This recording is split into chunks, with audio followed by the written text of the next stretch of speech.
They will devalue you unless you decide to define your own worth. That's the unspoken truth so many of us miss because we've been conditioned to wait for others to recognize us, to validate us, to tell us we're enough. But what if they never do? What if the world never claps for you, never acknowledges your efforts, never calls you extraordinary? Will you continue to shrink to fit their silence? Or will you rise and decide that you were valuable all along, even if no one saw it yet? You see, people will treat you based on how you treat yourself. If you doubt yourself, speak small about your achievements, play down your voice, they'll believe that's all you're worth. They'll put you in a box and label it according to what's convenient for them. And if you stay quiet, they'll believe that label is accurate. That's why the most powerful thing you can do in a world that constantly underestimates you is to define who you are unapologetically, fiercely, and without needing permission. You can't wait for the world to tell you you're worthy. Worth is not given by external applause, it's declared from within. From how you speak to yourself, from the standards you hold, from the energy you bring when you walk into a room. And yes, that scares people, because a person who knows their value cannot be manipulated. They won't tolerate disrespect. They won't settle for less. They won't beg for approval, and that kind of energy is a threat to systems that rely on your silence. Think about it. How many times have you dimmed your light so others would feel comfortable? How many times have you tolerated less just to avoid being called too much? Every time you did that, you taught others how to treat you. And the more you accepted, the more they took. Until one day, you're left wondering how you got here, how you became invisible in your own life. But here's the good news: you can rewrite the script. You can decide today that your worth isn't negotiable. That doesn't mean you become arrogant or loud or aggressive.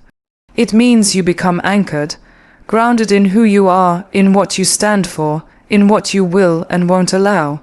It means setting boundaries without guilt, speaking your truth without fear, and choosing yourself without apology. It's not about proving anything to anyone. It's about remembering that you never needed to. And yes, people will resist when you change. They'll call you difficult. They'll say you've changed, and you know what? You have for the better. Because evolution threatens comfort, and your growth will always upset those who benefit from your silence. But keep going, because eventually they won't be able to ignore your voice. Eventually your energy will shift the room. Not because they gave you permission, but because you gave it to yourself. So stand tall, speak loud, move with purpose, and never let the noise of undervaluation silence the truth of who you are. Because they will deval. You, unless you show them you can't be priced, you must stop waiting for others to choose you. That need for approval, for recognition, for someone to finally say yes, you're good enough, it's the very thing holding you back. You weren't born to be picked. You were born to create, to show up, and to walk in rooms like you belong there. The most dangerous belief you can carry is that someone else holds the key to your future. The truth is, no one is coming to rescue you. No one is going to hand you your worth, and the longer you wait for that validation, the more you delay your own becoming. It's a mindset shift from seeking to deciding, from asking to declaring, because the world doesn't open up to the passive. It responds to those who say, I'm here, and I'm taking up space. Choosing yourself is not selfish, it's survival. It's the act of reclaiming your power after years of outsourcing it to people who never knew what to do with it. You have to understand that you are your own gatekeeper. The opportunities, the love, the confidence, they begin where you stop begging and start building. When you decide to choose yourself, things change. You stop waiting to be hired and start creating your own platform. You stop waiting to be loved and start becoming love for yourself. You stop hoping to be seen and instead become so undeniably clear in your presence that they can't look away. That's the power of choosing yourself. It radiates, it speaks before you do. It becomes a standard that others must rise to, not a compromise that you settle for. But choosing yourself also means choosing discomfort, because walking away from what's familiar, even if it's toxic, is terrifying. You'll question if you're doing the right thing. You'll wonder if you're being too much. People will make you feel guilty for finally putting yourself first. But remember this, your self-worth is not up for negotiation. The world is already full of people playing small, saying yes when they want to scream no, staying silent just to keep the peace. You don't need to be one of them. You weren't made for a life of quiet desperation. You were made to take up space, to lead, to rise, and choosing yourself doesn't mean you'll never feel fear. It means you'll walk through it anyway. It means trusting that your future is worth the temporary loneliness, the discomfort of change, the silence that comes when you stop begging and start becoming. Because once you choose yourself, everything else aligns around that decision. You attract differently. You think differently. You carry yourself with a clarity that demands respect, not because you shouted, but because your energy speaks loud enough. Stop waiting. Stop hoping someone will hand you permission to begin. Your life doesn't start when they choose you.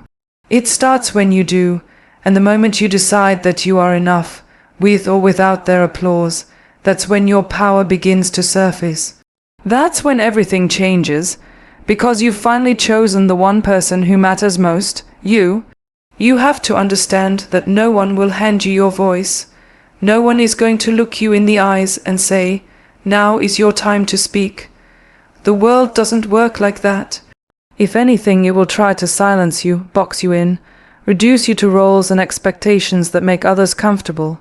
And if you wait too long, if you keep doubting yourself, if you keep worrying about sounding too strong, too emotional, too bold, you'll realize you've been quiet for years in a life that was never meant to be lived in silence. Your voice isn't just what you say out loud. It's who you are when you stop apologizing for being seen. There's power in your story. There's power in your truth. But that power only works when you choose to own it. Every time you suppress what you feel, every time you swallow your opinions to keep the peace, every time you play small so others feel big, you're denying the world the real you. And for what? Approval, acceptance, belonging. Those things lose value the moment you realize they come at the cost of authenticity. Because true belonging doesn't require you to shrink. It invites you to expand. And your voice is the first step. You were not made to blend in. You were not made to fit molds built by other people's fears. You were made to challenge, to disrupt, to speak what needs to be spoken, even if your voice shakes when you say it. And yes, that will come with resistance. People don't like it when you break their illusion of control. When you stop being the easy one, the quiet one, the one who takes everything and says nothing. But let them adjust. You're not responsible for their comfort. You're responsible for your truth, and don't confuse silence with strength. Silence can be strategic, yes, but if your silence comes from fear, not wisdom, it's time to shift. Because being agreeable, being pleasant, being liked, that's not worth the heaviness of constantly censoring yourself. You will never feel fully alive until your voice aligns with your values, until your words start matching your worth, until you're not just existing quietly, but living boldly. Speaking up doesn't mean being loud. It means being clear. It means saying, this is who I am, this is what I believe, and this is what I won't tolerate. It's that clarity that creates change. You don't need to raise your volume. You need to raise your standards. And your voice carries weight, even if it trembles. Because authenticity always echoes louder than performance. There will be moments where it's hard. Moments where your truth feels heavy. Where you know what needs to be said, but fear keeps your mouth shut. In those moments, remind yourself, silence has never saved you. It's only delayed the conversation. It's only postponed the inevitable. So say the thing, ask the question. Set the boundary, share the dream, stand up for yourself, because every time you do, you reclaim a piece of the power that was always yours. You don't find your voice, you use it again and again, even when it's messy, even when it's misunderstood, even when it doesn't get the response you wanted. Because it's not about reaction, it's about truth. And your truth, spoken boldly, becomes the foundation for the life you're meant to live. You don't need to explain yourself to everyone. The need to constantly justify who you are, what you want, and why you move the way you do. It's exhausting, and more importantly, it's unnecessary. At some point, you have to decide that your peace is worth more than someone's temporary understanding. Because no matter how well you explain yourself, some people will still choose to misunderstand you. And that's not your burden to carry. You are not here to live according to anyone else's version of who they think you should be. The truth is, people see you through the lens of their own limitations, their expectations, their insecurities, their assumptions. All of it gets projected onto you. And if you keep trying to live up to those filtered perceptions, you'll lose yourself trying to please people who were never meant to walk your path. You'll find yourself overthinking every move, hesitating to speak, always looking for the right way to be accepted. That's not freedom, that's performance. And you weren't born to perform for anyone's comfort. Let them wonder. Let them guess, let them question your decisions from the sidelines. You don't owe everyone an explanation, especially when they haven't earned the right to understand your journey. There is so much power in quietly owning who you are. When you stop explaining, you stop negotiating your worth. You begin to move with a different kind of confidence, one that doesn't beg to be seen, but demands to be respected. This isn't about arrogance, it's about clarity. When you know who you are, you don't need to seek constant validation. You make choices that align with your purpose, not with the fear of judgment. And yes, some people will fall away. Some will accuse you of changing, but the truth is, you're not changing. You're shedding the need to be understood by those who were never meant to understand you. Shedding the pressure to be palatable. Shedding the habit of apologizing for being too bold, too focused, too real. It's a hard shift at first. When you've spent your life being the one who explains everything, it feels unnatural to just be. But once you get there, you'll realize how liberating it is to stop over-explaining your every move. Not because you're hiding anything, but because you finally trust yourself enough to not need constant approval. You start choosing silence, not out of fear, but out of strength. You start protecting your energy by simply not engaging in conversations that drain your spirit. The people who truly know your heart won't need lengthy explanations. They'll feel your intention, they'll respect your boundaries. They'll celebrate your growth without demanding a play-by-play. The ones who don't, they were never really listening to understand in the first place. They were only listening to judge, to control, or to fit you into a box that made them feel safe. So stop explaining. Stop justifying. Stop watering yourself down so others can feel comfortable. You don't need to broadcast every decision, defend every shift, or explain every step forward. Sometimes growth is quiet, sometimes confidence is silent, and sometimes the strongest thing you can say is nothing at all. Because when you're grounded in who you are, your presence will speak for you. You cannot keep living your life waiting for someone to finally see your worth. Because the truth is, if you don't see it first, no one else truly will. Too often we look outward, hoping someone will tell us we're good enough, worthy enough, talented enough. But that constant need for reassurance creates a cycle where your identity becomes dependent on someone else's recognition. And that is the fastest way to forget who you are.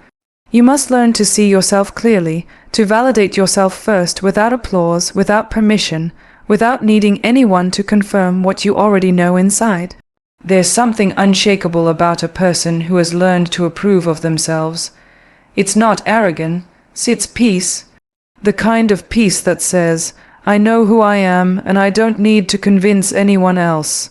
When you start to value yourself, you stop chasing things that don't align with your soul. You stop entertaining people who treat you like you're optional. You stop bending and breaking just to be chosen. You begin to realize that you are not for everyone, and that's not a flaw. It's a boundary. But to get there, you have to break the habit of measuring your value through someone else's lens.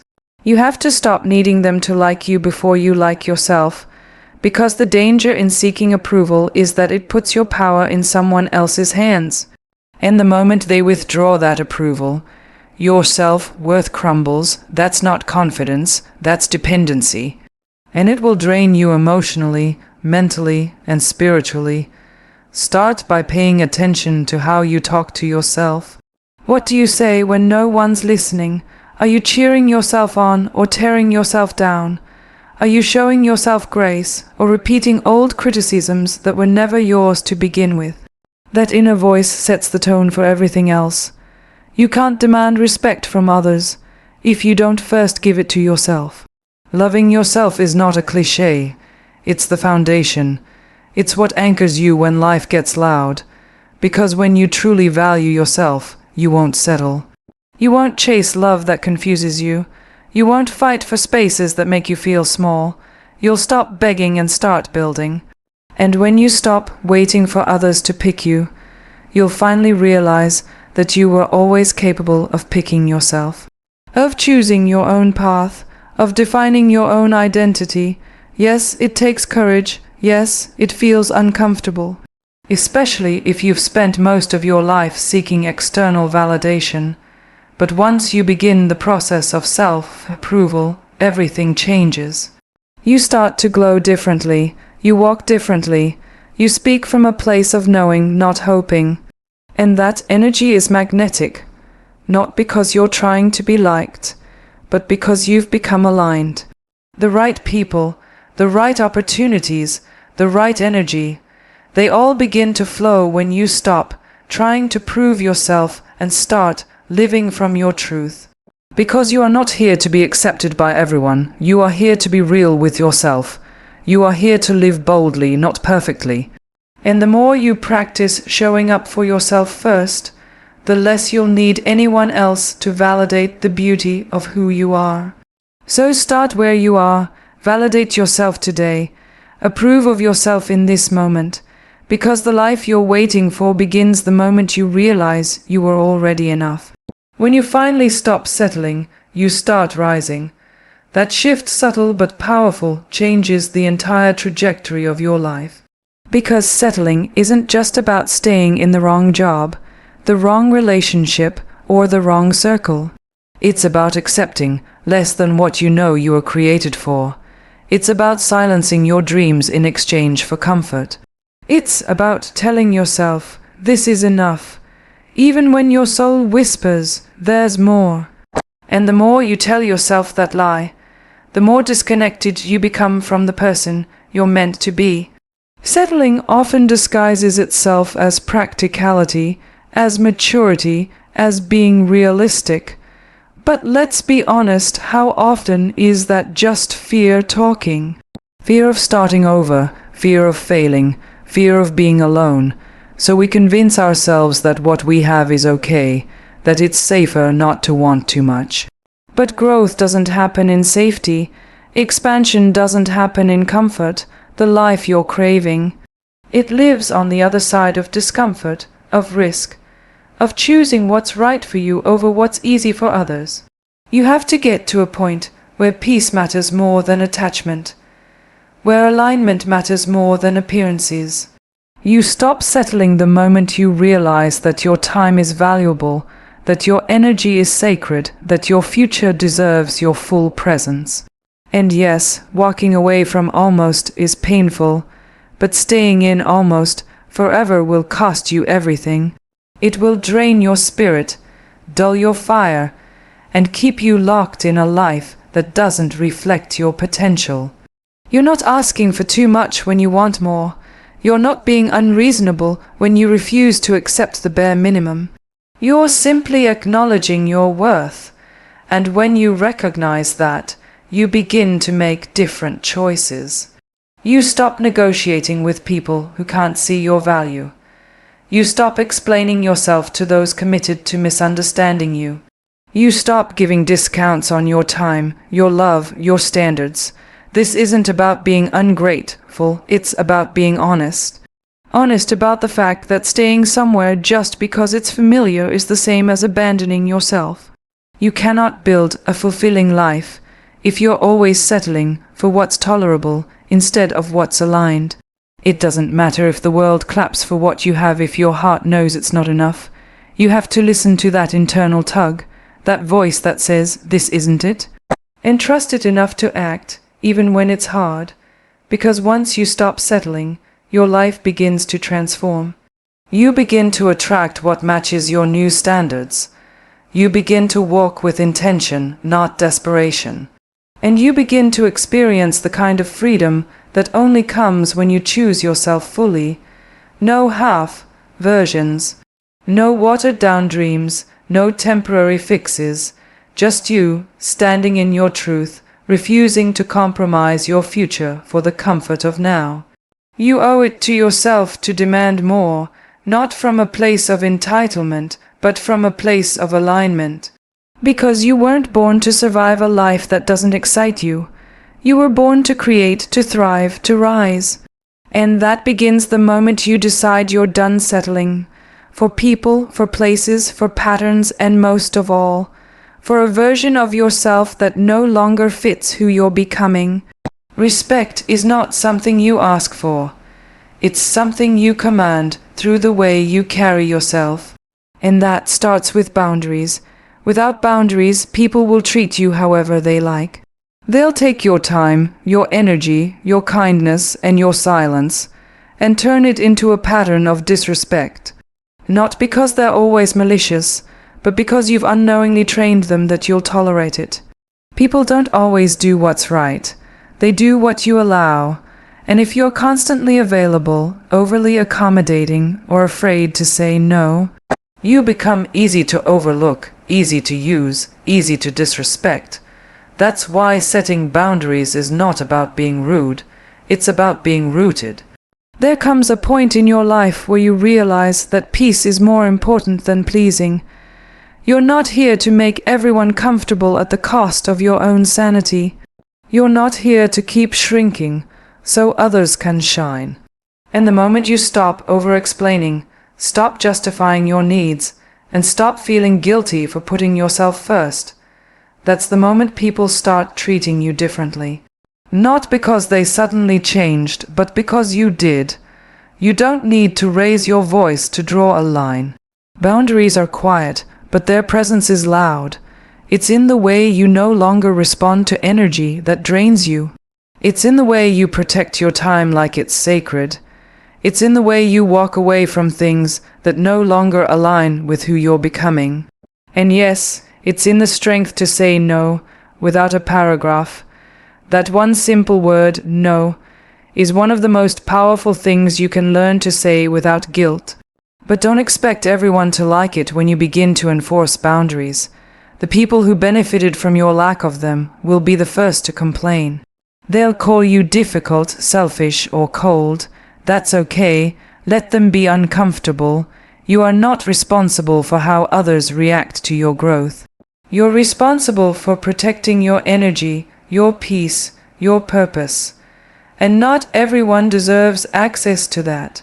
Not everyone deserves access to you. Boundaries also teach you self-respect. When you say, "I will not tolerate this," you're not just talking to others, you're talking to yourself. You're reminding yourself that you deserve better, that your time matters, that your emotions are valid. And every time you reinforce your own worth. Because boundaries are not walls to shut people out. They are gates that filter what belongs and what doesn't. They are the evidence that you've finally started choosing honor yourself. not just in words, but in action. You cannot control how others treat you, but you can control what you accept. And when you set boundaries with strength and clarity, you stop being reactive and start being intentional. You stop being available for chaos and start creating space for peace. The more you do it, the more natural it becomes. And with time, the world adjusts to the version of you that refuses to be walked on. So set the boundary. Hold the line.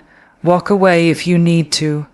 Because the more you respect your own space, the more others will learn to do the same.